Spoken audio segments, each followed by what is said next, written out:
Hello there. Yes. Barnabas. Oh my god. Yo. What's up? I'm great. I'm ecstatic. When I sent the message that I was ready in 3 minutes, I thought you weren't going to come online again. I was feeling very sad, heartbroken that I didn't keep to my own time. No, it's all good. I know you're very quick. I know you don't really last long. Like you don't take time. Like I know you do things quickly. So I was, I knew I needed to stick around. Well, I'm not the one suffering, in some states, crying every day and shit.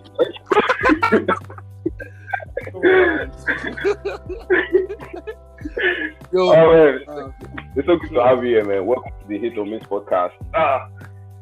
Yeah. Let's get to it. We are fleshing out the Spider-Man trailer. Spider-Man No Way Home trailer. It's the new installment of the MCU franchise. As everyone knows, one movie connects to another, connects to their series, connects to the movies, and that's the whole basis the MCU is built upon. And the trailer dropped a couple hours ago, and I felt like we should discuss it because I had, my ups and downs about the trailer, and you also had yours. So I felt like we could just hop on this and talk for a couple minutes about what we think about it. So you go first. All right. Okay, disclaimer. First of all, everybody feels like I hate the MCU, but no, I do not hate the MCU. And I feel like what I'm about to say might be the same to when people who are obviously racist say, "Oh, I'm not racist. I have black friends," something like that. But for real though, I have MCU films I like. For instance, I love every movie in the Iron Man trilogy. Part 2 is kind of shaky, but 1 and 3, I love them. Captain America 1 and 2, I love it. 3 is Civil War was not mind blowing to me. Maybe because I felt like BVS was a better movie, but I enjoyed it. It's not a bad film in any way. Guardians of the Galaxy Part 2, I loved it more than the first one. The first one was awesome too, but I didn't like the ending. But now, I'm just trying to tell you that I like a lot of the movies, and I enjoyed Black Widow. It wasn't mind blowing or anything. But I beg your pardon. I enjoyed Black Widow. It wasn't mind blowing, but it was alright. We're going to come back to Black Widow later because I do not understand how you enjoyed it or why you enjoyed it. All right, no problem. No. All right, so now on the Spider-Man issue, I need to, before I can talk about this trailer, I need to understand my love-hate relationship with Tom Holland's Spider-Man. Okay, so I think it was 2015 or 2016 when we all saw Civil War for the first time and he appeared. And honestly speaking, it was bloody brilliant in that film. I loved everything about him, his introduction, humble beginnings, him telling Tony that he's just doing this thing because he feels like having these superpowers. If you have this type of powers, you should obviously help people. That was basically their new version of with great power comes great responsibility. It made me excited. I was happy. He seemed cool, and you could tell that he was genuinely just trying to help people. He didn't even like the idea because Tony had footage of him saving people. He didn't even like the idea of being seen like that. Just wanted to help out. You understand? And so I love this version of the character. I was cool, okay, because I'm an Andrew Garfield fanboy, so seeing a new Spider-Man took a while for me. But when the film actually came out, Civil War, I enjoyed him and his appearance. Although the fact that he even started with Tony was a bit off to me, but basically I like Tom Holland in that movie. I enjoyed him. I was hyped to see his first film as Spider-Man. I hope I'm not talking too much because I'm going to go back to the trailer. Sorry. So the first film as Spider-Man, that was where the problem started. I still don't understand why they went that route. I get it. Tony is a mentor figure, but it shouldn't be to the point where Tony is just the only person in his is the center of his life. Even the villain is attached to Tony, and then you have this weird thing where the first half of the entire movie is just basically him only helping people because he's trying to get into the Avengers. Oh hi, happy I saved these people today. Can I get to the Avengers? Can I meet the Avengers? Bro, what the hell was that? You were doing this thing for 6 months. I think it was 6 months when Tony met him, right? Yeah. So he was doing these things for 6 months without caring about all these people. And then suddenly, just because you hung out with Tony a couple of times, you suddenly just want to join the Avengers and all that. And the film gets even weirder from there because in that movie, he's just pretty dumb, like seriously dumb, so stupid. And this is the scene. This is the scene that made me really feel his stupidity. Now, Tony Stark. I love Tony, but Tony Stark, a man with no powers, no nothing. Well, unless you call his intellect powers, came and told him, was telling him he was going to take the suit from him. And then this guy, this Tom Holland's iteration of the character, was basically crying.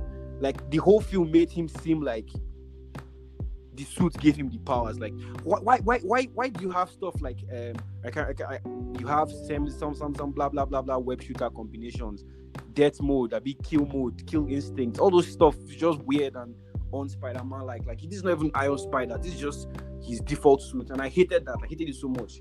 My favorite part of the whole film, two favorite things were the villain, that's Adrian, and the ending scene where he was fighting Vulture and then the rob who collapsed on him. I don't even remember that part, yeah, but yeah, I remember clearly.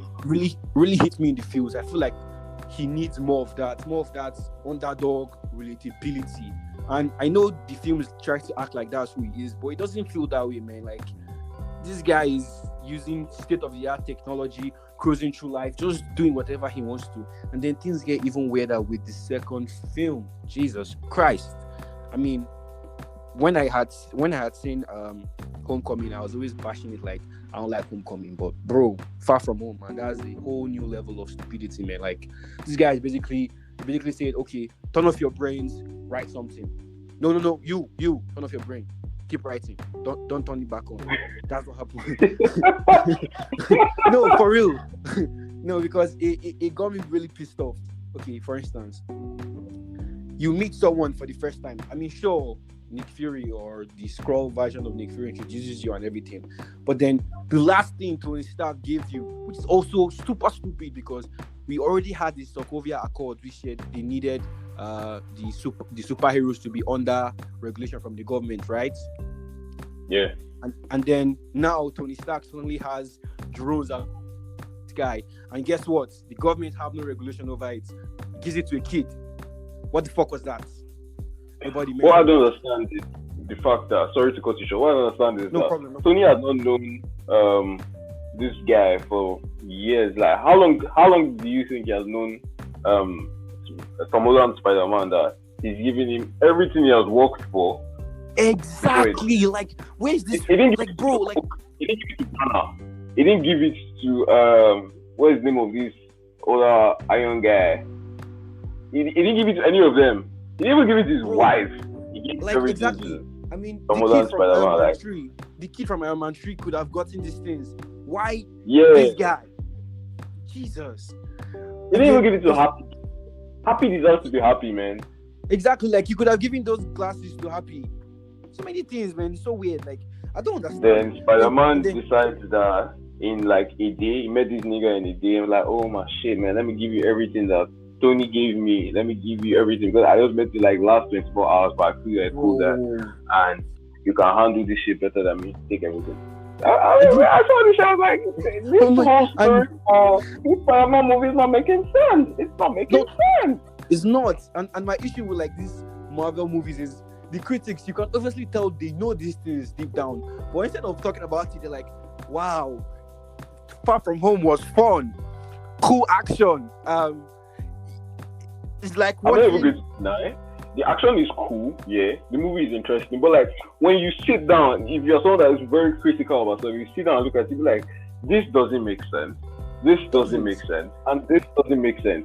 But what I feel Marvel does with some of their movies, which I feel sometimes is good, because they also do it in Hollywood, is that they have subpar writing or average writing, and you know, like, do very well with it. But in the case of Nollywood, they have subpar writing and do terribly with it. So yeah, nice. That's the perfect description. See, but that, like, Far From Home actually has some really cool things. For instance, I like the idea that it felt realistic. You know, the film opens with like Whitney Houston, and I will always love you, and they're showing like slideshows of all the Avengers, like Tony and Natasha, who we lost, and that feels like something high school students would actually make. You get, like, that's pretty cool. But then there's stupid shit like, okay, if this snap happened and the whole point of the snap was to erase half of the world, how possible is it that every integral main character of Spider-Man, the Spider-Man crew did not get erased. I don't know if you understand. Like, did not stay. Like, all of them had to be erased. Like, nobody stayed and aged 5 years, or was it 4 years? Do you understand? Like, let's just give it something that instant. It just happened. It just happened. It was so weird because that's actually one of the things that could have elevated the movie. Like, imagine if Ned aged by 5 years, the whole dynamic would have changed. You know, all those things. Like, you can even bring a subplot of him saying, "I waited for you for 5 years. I thought you were gone." You know, that kind of thing. You know, cool stuff. But instead, they bring out this Asian guy. He's on Marco Polo. This Netflix show is pretty good there. I'm sorry I'm saying Asian guy. I feel kind of racist. But anyways, they bring this Asian kid just to bring a forced love triangle with him and MG. I mean, bro, we know him and MG are going to be together. If you're going to do a love triangle, do something good. Do something that we know. Something more interesting. And then this kid is now all hot because he stayed on Earth for 5 years during the snap. And then there's this first scene where the SHIELD agent is telling Peter to pull down his pants just because they needed the Asian kid to snap him and say, "Oh, I'm going to show MJ." Like, that scene was so dumb and so stupid. And this is the peak of stupidity in this film. The boss scene. Oh my goodness. Oh my god. This guy mistakenly calls drones to come from the sky. He's on a field trip with the rest of the high school students. All of them are seated in the car, like they are going on their bus and they are moving. And he jumps out of the bus, destroys all the drones, jumps back right in, and nobody saw him. Nobody. How? How? I'll say that scene can be accepted because we're in a day and age where people are easily distracted by, say, their gadgets, their phones, digital stuff. So, like, I don't know. And then, I can accept that scene. We've both seen Hollywood, so we can accept that scene. No. It's a school bus filled with diverse kids. I mean, bro, you school in Queens. You see so many types of kids. I'm sure there will definitely be students that bus that feel like using a mobile phone makes you dumb, makes your brain stupid. I don't even understand what I'm saying. How did nobody, like, there has to be somebody who would have seen him. I mean, my headcanon is that MJ saw him, and that's one of the things that makes her know that he's Spider-Man. But then that's just headcanon. Like, there's no actual proof of this. Although maybe if I slow down the film really slow, I might be surprised and see a frame of Zendaya looking. But that's not the point. The point is the whole thing is weird. It's even a weird relationship with Ned and Betty Grant. Like, not needed, man. Like, not needed. Like, it wasn't even funny. It was just, I don't know. Like, they just said, "Oh, Betty Grant was in the first film. She needs to do something here. What? Hey, you, Mr. Guy. Turn on your brain. No, don't turn it on. Don't worry. Just turn it. Yeah. What? Okay, we'll do that." And they just did that. So stupid. Like, and then. So basically, I want you to understand that I don't. Oh God, sorry. I love Jake Gyllenhaal, but that villain, man, like, what the hell, bro? You sold your technology. They changed the name. Why are you pissed?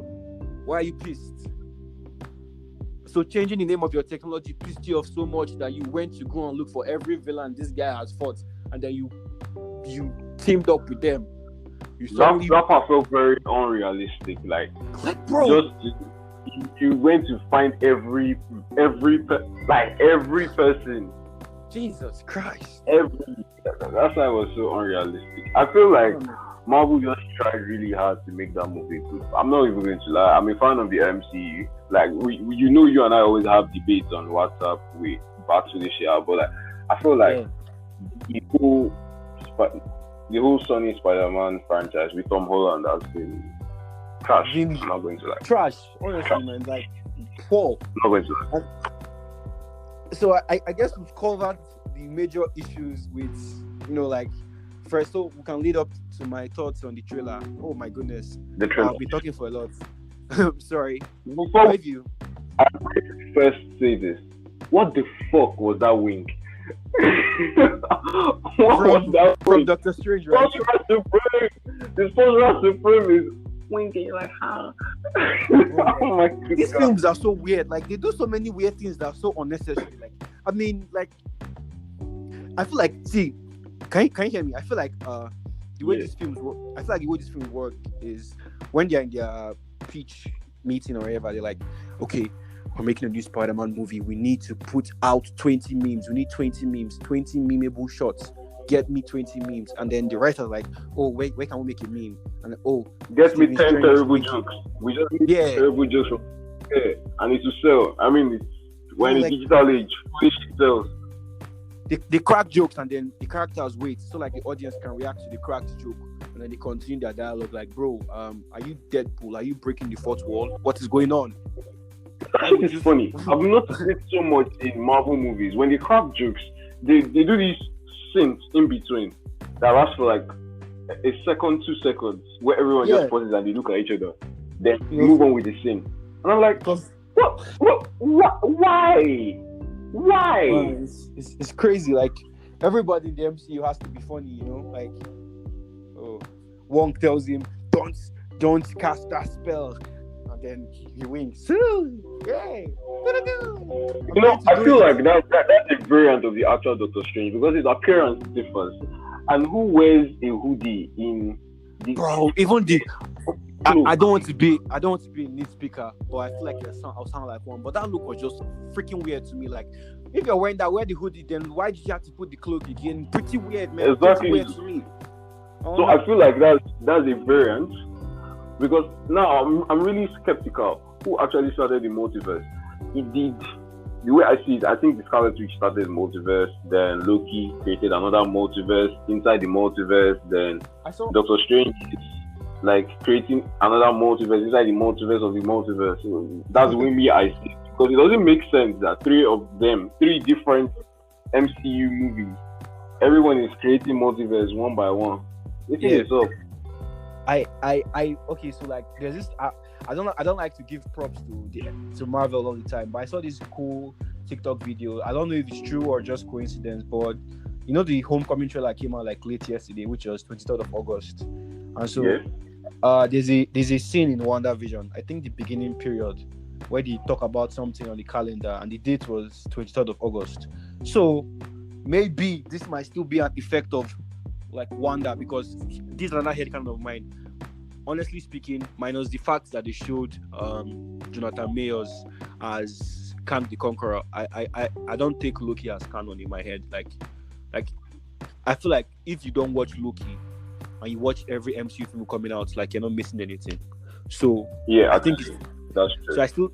So I still think it's a like Wanda effect. And your theory about the Strange being the variant, I think it might be true, although I don't think it is. I think that's actually but I feel like there'll be a variant version of Doctor Strange, because there's a scene where you see Peter fighting Doctor Strange. Yeah, so I don't know. Which should not be sensible, because Doctor Strange will beat the shit out of Peter Parker. So but it's MC, like, you know, they give somebody small fighting power. Yeah. So why I feel like maybe this evil version is the one who lets the evil villains come back into the spotlight, and our own Doctor Strange is hidden somewhere. But I still think our Doctor Strange was the one who agreed to cast the spell, which I think was stupid, by the way, because I highly doubt it. But I don't even understand how a teenager fucks up a spell by the Sorcerer Supreme. Like, bro, so much weird stuff, man. I don't know. It's so much weird things. Like, see, I'm saying it like this one. I don't care if you're a Marvel fan or anything. You just have to admit it. Like, Tom Holland's Spider-Man is the dumbest iteration of the character. Like, you know, normally, like Spider-Man is meant to be highly intelligent and very smart. Yes. But like, Tom Holland's Spider-Man is, I don't know. They've not shown us anything that makes us feel like, nah, this guy's intelligent. The only Spider-Man that did that for us, Andrew Garfield. I'm not even going to lie. But the only one that you could feel like this guy's intelligent. But like Tom Holland is just stupid upon stupid upon stupid upon calling drones to almost kill his friends, then stupid again, giving somebody you met 24 hours ago a whole fucking company. I don't know. People need to open their eyes and see that some shit are not making sense. It's always the same repetitive, I don't know, nonsense. And then they try to build something from the nonsense. Because I feel Marvel does it because they want to like do something that can last for about like an hour, 30 minutes, 2 hours. Yeah. Connect little pieces to the next coming movies. I know Marvel is very good at connecting dots. I'm not even going to shame them for that. They are very good at connecting dots, but like they really suck at like doing core movies. Everything that can connect well, it should is the whole MCU franchise. But like for Loki, for example, now what's the use of Loki in the whole MCU franchise? I can skip Loki. Yes, you can. You 100% can. I can skip Loki. I feel Loki is very good a series, but it is so skippy. We don't need to watch it, and that's the truth. You can just go to like episode 6, know that okay, this guy can't. Because there's so many things I'm not explaining in Loki. Miss Minutes rather. Yeah. Where did she come from? Who is she? Like, we need answers, MCU. We need answers, and they're not really giving answers for some. Because, like I say, I feel like they just create these concepts and these ideas, and they never really have plans for them. But I don't know. I it's funny because today I got into Twitter fights, a Twitter back and forth basically because Nicholas. Okay, full confession, I might have seen the leaked version, but I just kept quiet. Although shame on you, shame. So Nicola, I woke up this morning. First thing I saw was like a notification, like the trailer had come out. So I played it immediately. I watched it, and I went to my Twitter and I said, "So you're trying to basically say you're trying to tell me like Doctor Strange, the same one from the Doctor Strange film and the Avengers film, who understands the delicacy of how things need to be in order, just agrees to Spider-Man doing this." Like, I would even argue that I feel like even if he lost someone, he wouldn't still like mess with time or something like that. And then he just decides to do this kind of spell just because it doesn't make much sense to me. And so people were like, and I said it made me feel, because I'm fed up, because this is the third film in the Spider-Man trilogy, and they're just doing the same thing. Like, it's always disappointment.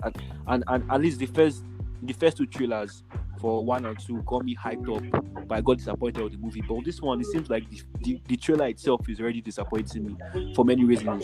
Like, okay, I feel like there's something I always say. I think the MCU is so obsessed with Easter eggs and references that they place it ahead of story. Like that episode of Loki, the one where he gets pruned and we see classic Loki. Like 40 minutes of that episode is just references.